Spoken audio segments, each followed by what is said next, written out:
Saya Kristi Evelyn Kaliabo. Saya Tia Simon. Saya Dodi Mubanggo. Saya Michael Monibi. Saya Yudis Ferdian Sawaruja. Di sini kami dari kelompok 1 akan menjelaskan tentang jatuhnya Orde Baru. Sebelum kita membahas tentang jatuhnya Orde Baru, mari kita pelajari dulu apa itu Orde Baru. Orde Baru adalah sebutan bagi rezim pemerintahan di Indonesia yang dipimpin oleh Soeharto yang berlangsung dari tahun 1966 hingga 1998. Nama Orde Baru muncul sebagai antitesis dari pemerintahan sebelumnya, yaitu Orde Lama di bawah kepemimpinan Soekarno.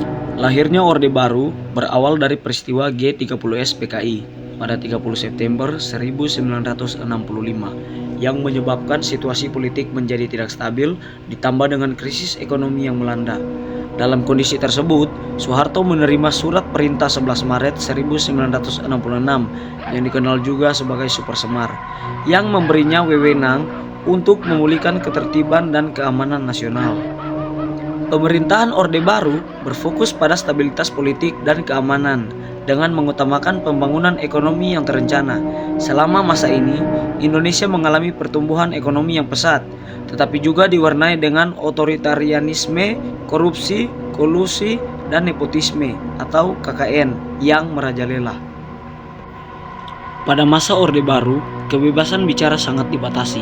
Pemerintah di bawah Soeharto menerapkan kontrol ketat terhadap pers, organisasi politik, dan ekspresi publik demi menjaga stabilitas nasional. Kritik terhadap pemerintah, terutama yang menyangkut kebijakan politik atau militer, dianggap sebagai ancaman dan seringkali berujung pada tindakan represif. Kenapa kamu tanya begitu? Kenapa? Siapa kamu tanya begitu? Siapa yang suruh sama? Menjelang jatuhnya Orde Baru, terjadi serangkaian peristiwa penting yang mempercepat kejatuhan rezim Soeharto. Krisis moneter yang melanda Indonesia pada tahun 1997 sampai 1998 menyebabkan nilai rupiah anjlok, inflasi melonjak, dan perekonomian kacau, sehingga kehidupan masyarakat menjadi semakin sulit di tengah kondisi ini. Gerakan mahasiswa mulai bangkit melakukan demonstrasi besar-besaran di berbagai kota, menuntut reformasi total dan pengunduran diri Soeharto. Puncak ketegangan terjadi pada 12 Mei 1998 ketika 4 mahasiswa Universitas Trisakti tewas ditembak saat berdemonstrasi yang memicu gelombang kemarahan publik. Tak lama setelah itu, kerusuhan massal pecah di Jakarta dan beberapa kota lain, ditandai dengan penjarahan, pembakaran, dan kekerasan yang menelan banyak korban jiwa.